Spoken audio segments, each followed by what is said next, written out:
O subprocurador-geral Lucas Furtado pediu ao Tribunal de Contas da União, TCU, que declare a indisponibilidade de bens do ex-ministro da Justiça Sérgio Moro como medida cautelar por suposta sonegação de impostos sobre o pagamento de Moro que ele recebeu da consultoria Álvares e Marçal, responsável pela administração judicial de empresas condenadas pela Lava Jato. Com isso, o subprocurador mudou o próprio entendimento e voltou a defender que o TCU investigue ganhos de Moro na faixa de 3 milhões e 600 mil reais pagos pela consultoria.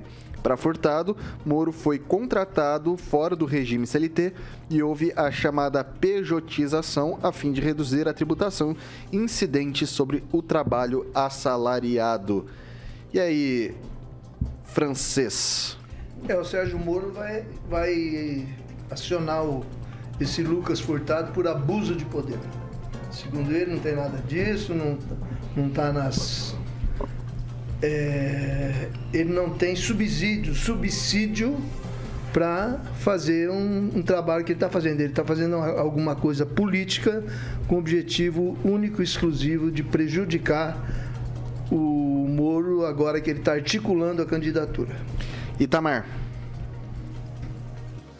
Bem, é duro até tocar nesse assunto, né? Acho que eu vou deixar o espaço para os moristas da bancada abordar aí com mais propriedade do que eu, né? Porque eu nunca, nem quando o Moro era do Ministério, eu nunca fui fã do Moro, né?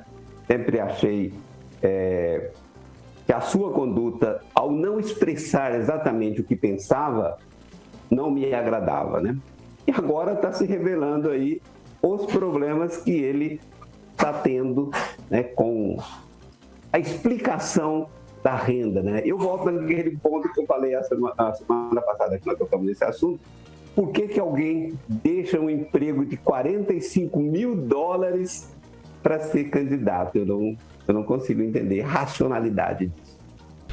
Ok, antes de passar para o Kim Rafael, eu lembro também o professor que ele saiu de um cargo, né, de uma função que ele era contratado, ele tinha estabilidade pública para ser ministro de algo que correria-se o risco de dali 4 anos ele não ter mais aquele cargo. Então, me parece dentro desse sentido que há um pouco de coerência dentro disso, não sei, enfim, quem sou eu para julgar, né? Kim Rafael.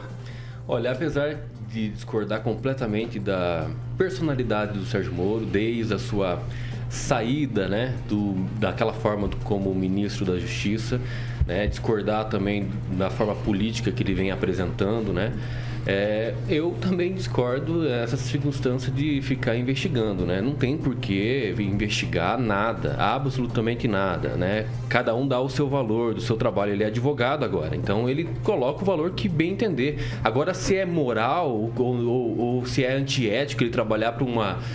que ele fala que não, né? Mas é só você ir lá verificar certinho, né, que é a advocacia que presta assessoria para algumas empresas que ele mesmo condenou. Então, se isso é moral ou antiético, é ele que tem que ter a consciência limpa ou não disso tudo, né? É claro que a gente vê com maus olhos, mas agora a circunstância, da mesma forma como que queriam instalar uma CPI para tentar investigar ele na vida dele privada, não, mas daí isso aí já é demais. Isso aí eu completamente discordo do Ministério Público querendo investigar. E essa questão da pejotização, dos valores, caracteriza dessa forma a sonegação de imposto? Então, o cara está recebendo um salário, mas ele tem um contrato por PJ.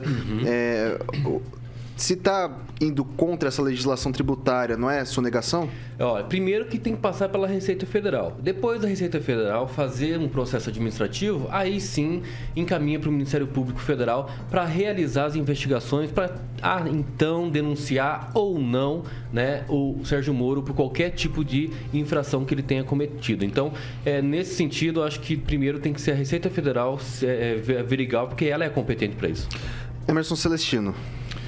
No despacho do relator, o ministro Bruno Dantas, o subprocurador ressalta: há risco da inviabilização do ressarcimento e do recolhimento de tributos aos cofres públicos. Então, é o Sérgio Moro que se explique, né? Está vivendo um inferno astral desde que começou a andar com gente investigada pelo Ministério Público, né? Como o pessoal do MBL, lá no Ministério Público de São Paulo. E ele está num caminho errado, né? O Sérgio Moro aqui, que foi defendido, o Ministério Público, que às vezes é atacado por gente do governo, né? Líder do governo, e agora está dando troco em pessoas que se achavam limpinha. Então, assim, ele que explique, né? Tá bem claro no despacho do subprocurador a ampla defesa do Sérgio Moro. Da onde vem, como ele fez, né? Como ele ganhou, o que ele fez para ganhar, né? Se ele não declarou, aí é um problema da Receita mesmo.